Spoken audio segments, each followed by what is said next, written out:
Assalamualaikum warahmatullahi wabarakatuh. Waalaikumsalam warahmatullahi wabarakatuh. Halo semuanya, apa kabar? Semuanya baik-baik aja ya di rumah? Baik, Kakak. Ya. Untuk hari ini kita di sini akan membuat atau menginformasikan sebuah permasalahan yang kaitannya dengan PLS. Ya, kita tahu sendiri ya kan kalau misalkan PLS itu adalah pengenalan lingkungan sekolah. Biasanya itu kalau PLS itu dilaksanakan secara tatap muka. Tapi karena sekarang itu kondisinya itu sedang pandemi, jadi PLS-nya dilaksanakan dengan daring ataupun luring. Nah, kali ini perkenalkan dulu, nama saya Iin Sri Mutiara. Saya mengampu pelajaran bahasa Jepang, biasanya dipanggil dengan In Sensei. Dan hari ini kita akan ditemani oleh seorang narasumber terpercaya berbakat di SMK Negeri 1 Adiwerna. Silakan perkenalkan sendiri. Oke, adik-adik, perkenalkan nama saya Muhammad Rasul Fatah. Panggil saja Pak Rois. Ya. Saya mengampu di jurusan TTL. Jadi bagi adik-adik yang memilih jurusan TTL nanti akan bertemu dengan saya. Kemudian saya juga mendapatkan tugas berada di staf kurikulum. Nah, apa kalian sudah tahu nama Bapak Waka kurikulum kita? Belum Pak, belum tahu. Kan masih baru mereka. Oke, kalau nama Kepala Sekolah SMK Negeri 1 Diurna? Udah, pastinya udah pada tahu kan? Sudah dong, harusnya Iya. sudah tahu ya. Oke, kalau nama Bapak Wakil Kurikulum, Bapak Waka Kurikulum kita, itu bernama Bapak Sugimin. Ya, jadi kalian bisa memanggilnya dengan Pak Gimin. Oh, Pak Gimin. Itu mengampu pelajaran apa itu Pak Gimin, Pak? Untuk Pak Gimin nanti mengampu pelajaran matematika, khususnya di jurusan teknik pemesinan. Oh iya. Kemudian gini Pak. Jadi ada beberapa hal yang ingin kita tanyakan nih Pak. Iya. Biar adik-adik yang di rumah itu pada tahu terkait dengan pembelajaran di SMK Negeri 1 Adiwerna. Nah, kalau misalkan di SMP itu kan mereka belajarnya dari pagi cuma nyampe siang. Selain itu, kira-kira nih Pak, perbedaan apa saja sih Pak yang ada di SMP dan yang di SMK ini? Oke, untuk adik-adik yang baru saja lulus dari SMP, ya, tentunya ada perbedaan ketika kalian memilih sekolah menengah kejuruan. Dari namanya saja kejuruan ya. Ya. Jadi nanti adik-adik itu intinya selama 3 tahun ini akan dibekali dengan keterampilan, skill yang bertujuan agar setelah adik-adik lulus itu, adik-adik mempunyai keterampilan yang bisa digunakan untuk bekerja, baik nanti masuk ke dunia industri ataupun adik-adik bisa membuka peluang usaha sendiri. Tenang saja, nggak harus itu kok, adik-adik masih bisa melanjutkan ke perguruan tinggi. Untuk perbedaannya Pak, jam pelajarannya mungkin atau harinya Oke. ada lagi nggak? Untuk SMK negeri di Jawa Tengah ya, ini sudah menerapkan 5 hari sekolah. Jadi secara reguler kalian itu berangkat hari Senin sampai dengan hari Jumat. Sabtu Minggu berarti libur nih Pak? Libur Wah, dong ya, Sabtu lumayan ya. libur. Tapi tenang aja ya, sekolah kita itu sekolah yang ngangenin, Loh, kok bisa enak gitu? gitu. Jadi Sabtu Minggu aja rasanya pengen ke sekolah. Alasannya apa itu salah satunya? Kenapa harus sekolah padahal kan libur? No, anak-anak di sini kan pengen punya wawasan yang lebih baik, yang lebih tinggi gitu. Jadi daripada dia tidur-tiduran di rumah, jalan-jalan gak jelas, ya lebih baik ke sekolah aja gitu belajar. Oh gitu. Jadi memang untuk setiap hari Senin sampai Jumat itu mereka berangkat ya Pak? Cuma kalau misalkan ada kegiatan eskul ataupun yang lainnya mereka berangkat di hari Sabtu ya? Yaps, intinya seperti itu. Nah, untuk jam pelajarannya sendiri Pak? Oke, kalau kita berbicara kegiatan belajar mengajar yang masih normal ya, kalian itu harus masuk jam 7.00 Ya. dan pulang jam 15.55 atau jam 4 kurang Sore 5 ya? menit. Lumayan sore ya Pak ya? Khusus hari Jumat kalian pulangnya jam 14.00 atau jam 2. Gitu. Jadi ya kalian akan berada cukup waktu yang lama berada di sekolah ini, tapi tenang saja, sekali lagi sekolah itu nyaman, enak untuk belajar Nyaman itu enak. sekali bener ya? Jadi nanti makan siangnya di sini, sekolahnya juga di sini ya? Iya, Nah. betul. Kemudian terkait dengan jadwal pelajarannya nih Pak, minta dijelaskan dong Pak lebih rinci.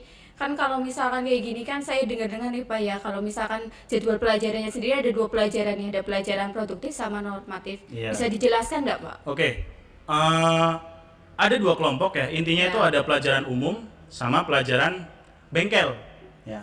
Atau dalam kata lain itu normatif adaptif dan produktif untuk bengkel. Nah, untuk pelajaran umum itu 7 kompetensi kalian sama semuanya.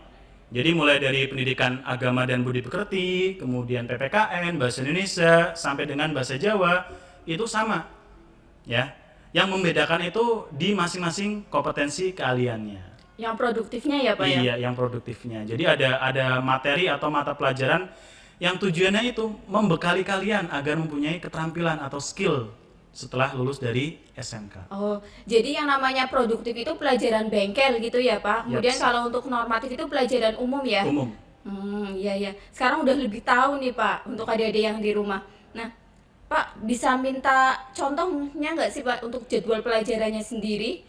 Jadi biar mereka itu yang di rumah itu ada gambarannya gitu Pak. Oke, untuk kompetensi DPIB atau Desain Pemodelan dan Informasi Bangunan, ya, kalian nanti setelah lulus itu bisa juga menjadi arsitek karena kalian dibekali dengan keterampilan-keterampilan yang menuju menjadi seorang arsitek. Jadi untuk jadwal pelajarannya yang nanti akan kalian pelajari selama 3 tahun, nanti secara lengkap bisa lihat di sini. Oh, udah langsung ada contohnya itu ya? Coba Nanti selama diperhatikan 3 itu tahun dipelajari kalian dulu. akan mempelajari ini. Lumayan banyak itu kalau dilihat ya Pak, pusing jadi lihatnya Pak. Tenang aja, sekolah kita tuh enak, nyaman untuk belajar. Sekali-kali ya sekolah kita tuh nyaman. Nah, pengen tahu nyamannya apa? Nanti ketika kalian datang ke sini coba dirasakan sendiri ya. Oke, berikutnya untuk jurusan TAV atau Teknik Audio Video, nanti kalian akan dibekali keterampilan agar kalian bisa menjadi seorang elektronika yang mahir dalam bidang audio video. Nah, mata pelajarannya nanti kalian akan mempelajari di sini. Selama 3 tahun kalian akan mempelajari ini. Yuk, yang jurusan TAV bisa Ya. dilihat itu contohnya. Bisa di sini ya. Oke. Kemudian untuk jurusan TITL atau Teknik Instalasi Tenaga Listrik, nanti kalian akan mempunyai keterampilan khusus mengenai instalasi listrik, baik itu instalasi penerangan, instalasi motor listrik, dan instalasi tenaga listrik. Jadi nanti selama 3 tahun kalian akan mempelajari mapel-mapel yang ada di sini. Dicek ya bagi jurusan TTL. Yuk, yang mana yang selama 3 jurusannya tahun. TTL dilihat. Kemudian kompetensi kalian teknik pemesinan, nanti kalian akan dibekali tentang keterampilan mengoperasikan mesin bubut, mesin fresh, kemudian mesin CNC dan sebagainya. Nah, untuk lengkapnya kalian bisa lihat mata pelajaran yang akan kalian pelajari selama 3 tahun di sini. Sini ya. Oke. Jangan lupa dilihat itu yang untuk jurusan TP. Nanti di sini ya, taruh di sini ya. Ya, dicek. Selanjutnya Bapak. Untuk kompetensi kalian teknik pengelasan, ya, nanti kalian akan dibekali tentang keterampilan bagaimana cara-cara mengelas. Ya, jadi membuat sebuah produk yang membutuhkan sambungan las, nanti di situ kalian akan mempelajari itu. Nah, mata pelajaran komplitnya, lengkapnya selama 3 tahun kalian akan bisa mempelajari di sini. Lihat di sini ya. Oh, Oke. dilihat tuh di sini tuh dilihat. Oke. Kemudian untuk jurusan TKRO, Teknik Kendaraan Ringan Otomotif, nanti kalian dibekali keterampilan yang intinya menjadi teknisi kendaraan ringan. Jadi kalian bisa memperbaiki mesin mobil, ya, kemudian memperbaiki kelistrikan mobil, tune up, ganti oli, dan seterusnya. Nah, untuk pelajaran lengkapnya kalian bisa cek ada di sini. Ya. TKRO itu untuk jurusan TKRO ya. TKRO. Terakhir untuk jurusan Teknik Komputer dan Jaringan, TKJ. TKJ. Jadi kalian nanti akan jadi seorang programmer nih, bisa juga mendesain website, membuat pemrograman, kemudian membuat desain multimedia dan seterusnya. Nah, mata pelajarannya yang akan kalian pelajari selama 3 tahun, kalian bisa lihat di sini secara lengkap. Cek ya. Oke. Nah, udah dilihat semuanya itu jadwal-jadwalnya Pak. Jadi Oke. biar mereka itu punya gambaran. Nantinya kalau misalkan sekarang kan memang pembelajarannya masih daring ya Pak. Iya. Kalau misalkan mereka berangkat, mereka udah nggak bingung lagi Udah gitu nggak ya bingung Pak. lagi. Oh ya, kemudian untuk di sini kita menggunakan jadwal blok.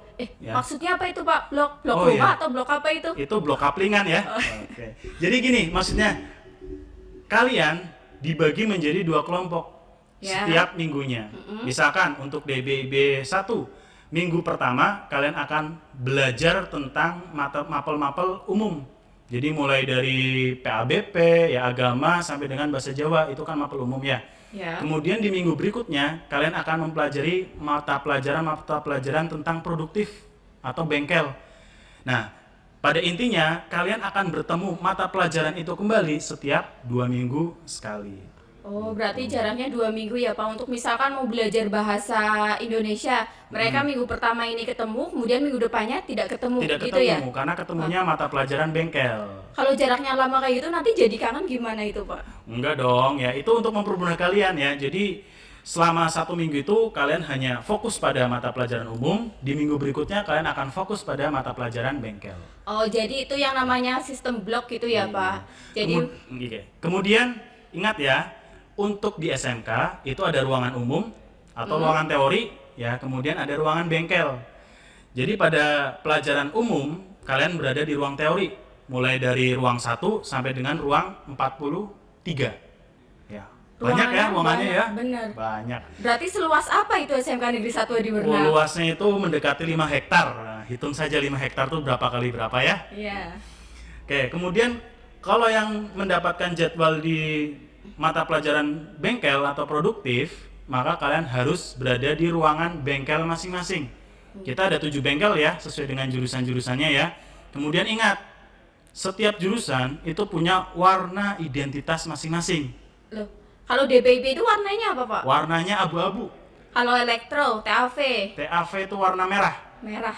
Kemudian kalau TITL, TITL kuning, kuning. Kemudian kalau TELAS, TELAS warna hijau, TP, TP warna biru, TKRO. TKRO warna hitam, Nah, sekarang TKJ. warna ungu. Wow, banyak sekali warnanya kayak pelangi ya, Pak. Oke, jadi nanti kalian gak usah bingung ya masuk ke SMK Negeri 1 Adiwerna. Kalau temboknya berwarna sesuai dengan identitas jurusan kalian, maka ruangan itu adalah milik jurusan tersebut. Oh, jadi kalau misalkan temboknya hijau, berarti itu ruangan kelas milik TELAS gitu ya, Pak. Gitu. Kalau misalkan warnanya ungu, berarti itu Milik TKJ. Oh, gitu. Pasti yang menempati ruang di situ adalah siswa-siswa dari jurusan TKJ. Berarti untuk kelasnya sistemnya moving class gitu ya, Pak? Berpindah ya? Yes. Misalkan minggu pertama itu mereka di ruang kelas, minggu keduanya mereka di bengkel. Jadi beda ya dengan SMP ya? Iya, kalau SMP ruangannya itu terus. Kadang kita nyampe bosen di situ, Pak. Iya. Jadi kalau dapatnya 7A, ya kalian berada di 7A ruang terus. 7A terus. Nanti 8A, 8A. Nggak terus. pindah-pindah. Berarti kalau di sini kan kita bisa ganti suasana ya, Pak, biar Iya, gak bosan. Betul. Oh. Jadi udah tahu kan ya? Untuk denah lengkapnya nanti cek di sini ya.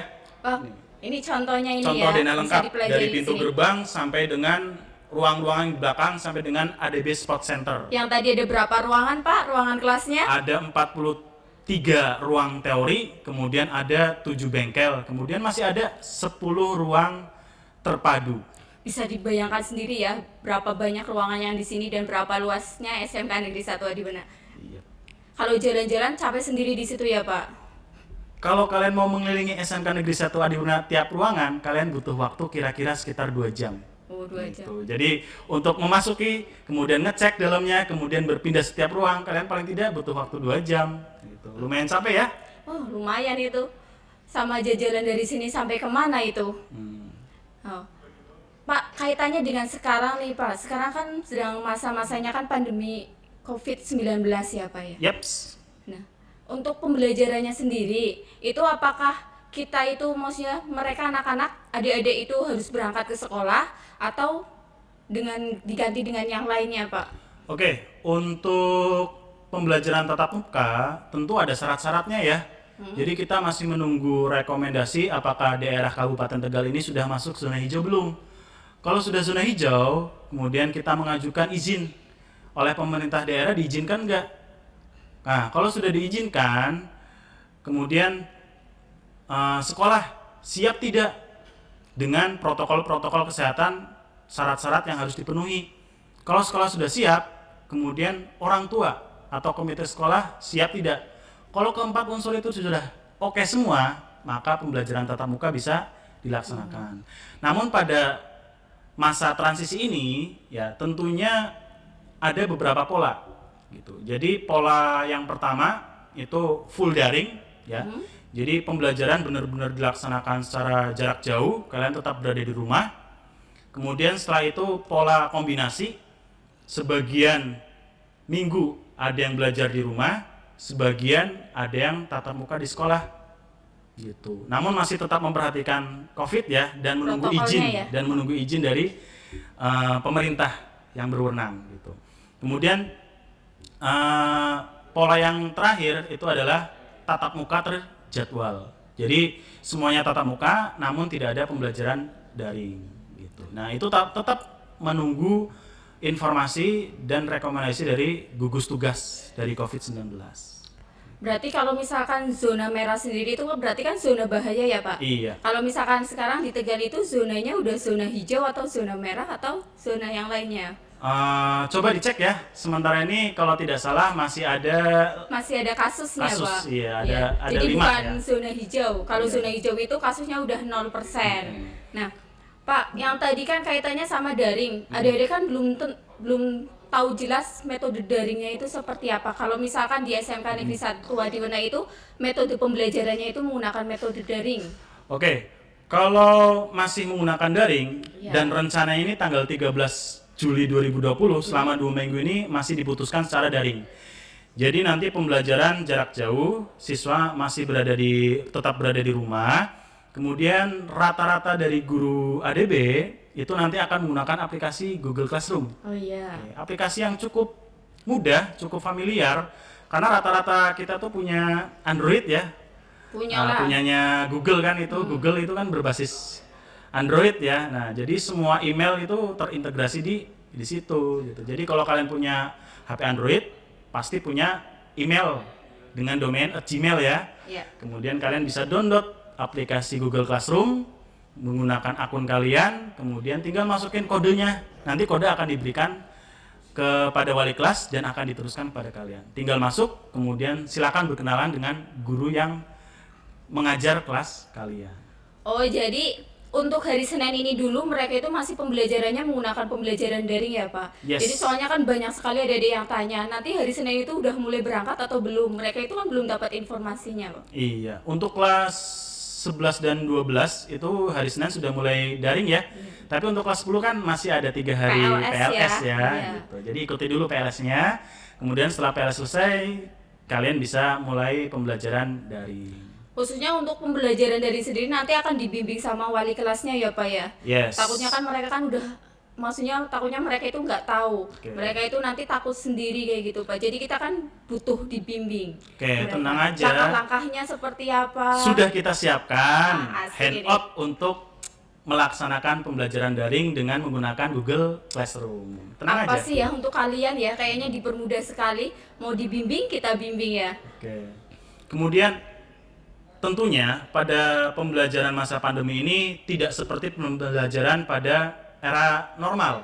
Kalau normal kalian beban belajarnya cukup panjang ya. Ya. Tapi kalau pada masa pandemi ini ada penyesuaian kurikulum.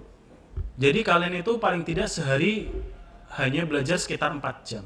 Wow. Nah, jadi 4 jam menatap layar itu sudah cukup melelahkan ya.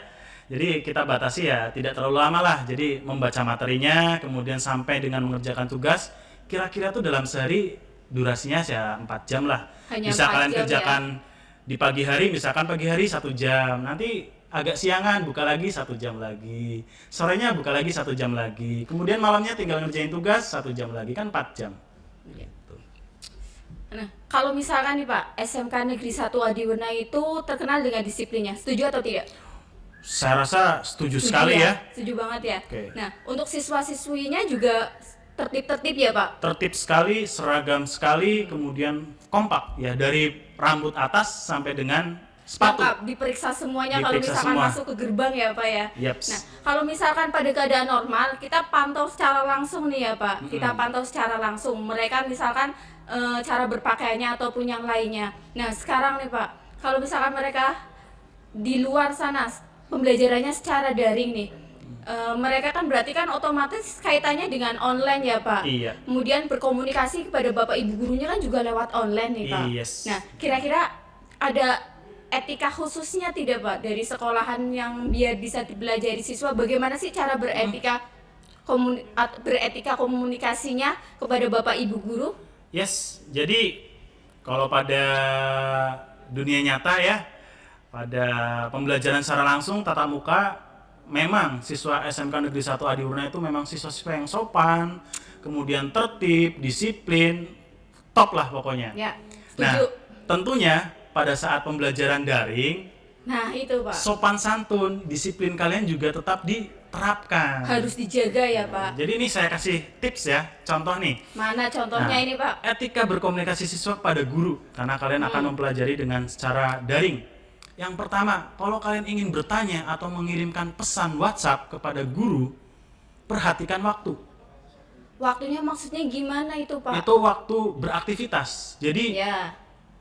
sekitar antara jam 6 pagi sampai dengan jam 9 malam lah, karena itu rata-rata orang beraktivitas itu jam-jam segitu. Berarti nggak boleh sampai lebih dari jam 9 ya Pak? Sebaiknya jangan, Jam karena 10 malam nggak boleh loh Pak. tentunya Ya. mengganggu istirahatnya Bapak Ibu guru di sini. Tuh, Nah, itu salah satu sopan santun Iya. kalian ya. Jadi kalau sudah lewat jam 9, tolong matikan HP-nya atau komunikasi pada orang-orang tertentu saja ya. Jadi kita masih menggunakan etika akademik. Ya. Berarti bukan berarti kita melarang untuk berkomunikasi dengan Bapak Ibu guru ya Pak. Yes. Cuma ada batasan waktunya Batasan biar waktunya. kalian itu terlihat siswa-siswi yang punya etika berkomunikasi. Etika. Oke. Jadi kalau misalkan tanggung nih, udah malam nih, alangkah baiknya kalian tunda di pagi hari. Jadi pagi Paginya hari jam 7 ya Pak ya, jam boleh 7 kalian silakan nih WhatsApp Ya. kepada Bapak Ibu guru. Oke. Kemudian ingat, awali dengan sapaan. Yang Sapanya seperti apa? beragama Muslim, Ya. nah kalian punya sapaan Assalamualaikum. Waalaikumsalam. Tulis secara lengkap ya, jangan disingkat. Ingat ya, tulis secara lengkap Assalamualaikum. Oh, nggak boleh ASLM kayak gitu Pak. Iya, sebaiknya tulis secara lengkap ya. Kemudian bagi agama yang non, kalian bisa ucapkan dengan selamat pagi, selamat siang, selamat sore. Sesuaikan dengan waktu kalian mengirim pesan. Ya. Gitu. Setelah itu, ingat, kenalkan diri dulu. Kenapa harus dikenalkan Pak? Sebutkan identitas dulu, karena guru itu nggak menyimpan semua nomor-nomor kalian. Itu Guru pengalaman ya Pak, pengalaman Yes. sendiri ya. Guru itu bukan pembuk berjalan, ya. Jadi Iya, kalau benar. tiba-tiba ada pesan masuk tanpa identitas, surat kaleng dong ya. Iya, benar. Mau jawab apa gitu, ya.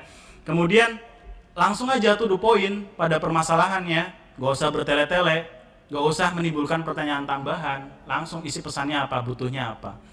Kemudian hindari kata-kata tidak baku. Jangan seperti bicara dengan teman. Contohnya? Hai guys. Oh, Jangan ada kayak nggak gitu tuh yang ya. WhatsApp sama Bapak Ibu guru seperti itu? Hey bro, nah itu kan komunikasi dengan teman ya. Nah kalau untuk Bapak Ibu guru, gunakan sapaan Pak atau Bu. Lebih sopan Jadi gitu ya lebih Pak? sopan, kemudian kata-kata tidak baku, kata-kata gaul, usahakan jangan gunakan kepada Bapak Ibu guru. Gunakan kata-kata baku. Oke. Kemudian sebaiknya Iya. gunakan kata permohonan. Contohnya, mohon maaf, atau mohon berkenan, atau Pak, Bu, mohon maaf, izin bertanya. Nah, itu kan lebih sopan. Itu sebagai bentuk penghormatan kepada Bapak Ibu guru. Selanjutnya, jika pembicaraan kalian sudah selesai, jangan lupa ya, ucapkan terima kasih dan ditutup dengan salam. Gitu. Nah, contoh nih. Oh, ada contohnya udah Ada disiapkan contoh nih, ternyata ini. ya. Lengkap sekali nih Pak Contoh. Rois. Assalamualaikum, saya Ahmad, siswa 11 TITL 1, absen 2. Maaf, izin bertanya, tugas IML pada tabel 8 maksudnya bagaimana ya Bu? Mohon berkenan untuk memberikan penjelasan, terima kasih. Nah, kalau kira-kira Bu Iin membaca kalimat seperti itu, kira-kira enak nggak? Enak sekali Pak, langsung to the point, jelas. Jadi kita tahu dia itu siapa, kemudian tujuannya apa gitu ya Pak. Iya. Jadi tidak kalau misalkan kadang kan anak tiba-tiba Assalamualaikum, mereka langsung ke poinnya. Mereka Yes. ya tanpa mereka menyebutkan nama. Nah, seperti tadi yang dijelaskan sama Pak Rois, kita sendiri kan guru Pak. Jumlahnya di sini muridnya banyak sekali ya Muridnya Pak. sekitar Gak mungkin kita 2.500 loh. nge-save nomor satu-satu kan Iya. Pak. Kecuali Kalau- wali kelas ya, wali kelas Ya. kan pasti nge-save 36 gitu. Jadi makanya itu ya Pak, perlu untuk perkenalan diri dulu. Yes. Lebih jelas lagi. Ya, Jadi itu tekniknya ya Pak ya, Tekniknya. contoh etika berkomunikasi yang baik. Soalnya kan kalau misalkan akhir-akhir ini kan kaitannya dengan pandemi COVID-19 ya Pak, mereka lebih ke WhatsApp ya. WhatsApp. Jadi bolak-balik WhatsApp ke Bapak Ibu guru, biar mereka juga bisa beretika tanpa Meninggalkan sopan santunnya benar ya. sekali. Jadi kalian tetap berada sopan santun baik secara daring maupun secara luring. Benar sekali.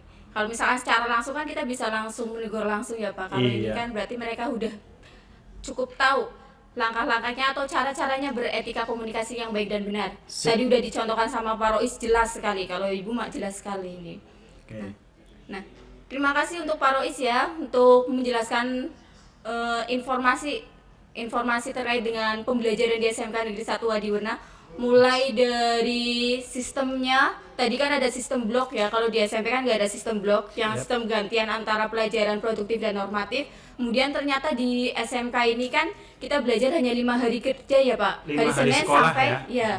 dari hari Senin sampai Hari Jumat. Kemudian untuk jamnya tapi sampai sore ya Pak, Sampai bukan sore. sampai siang. Oke. Nah kalau misalkan kayak gitu berarti kalian siap-siap saja kalau misalkan berangkat, jangan lupa bawa bekal untuk siangnya dimakan di sini Pak. Yes, sebaiknya ketika nanti sudah masa transisi new normal, Ya, maka kalian diwajibkan untuk membawa peralatan masing-masing. Hindari pinjam meminjam alat, ya karena itu rawan untuk menulari atau protokol kesehatannya tidak dilaksanakan, tidak terjaga. ya udah itu cukup itu saja Pak Rois. Terima kasih untuk informasinya. Oke, siap. Kemudian Terima kasih juga. terakhir ini Pak, terakhir.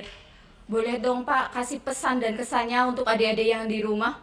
Mereka kan baru saja diterima di SMK Negeri 1 Adiwerna. Boleh disemangatin dulu Pak.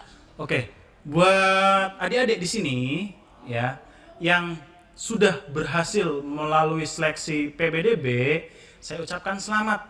Sekarang saatnya kalian buktikan semangat kalian, rasa syukur kalian sudah diterima di SMK Negeri 1 Adiwerna dengan benar-benar melaksanakan pelajaran secara maksimal, kemudian efektif, sehingga setelah lulus dari sini cita-cita kalian yang kalian idam-idamkan bisa tercapai. Amin. Oke Pak Rois, terima kasih. Siap, terima kasih juga. Sampai jumpa lagi. Sampai jumpa adik-adik. Jangan lupa tonton terus channel kami ADB TV. Kemudian jangan lupa di subscribe ya Pak ya. Subscribe, like, dan komen. Jangan lupa itu. Terima kasih, saya Sri Mutiara. Saya Muhammad Rasul Fatah. Kami undur diri. Wassalamualaikum Wassalamualaikum warahmatullahi wabarakatuh.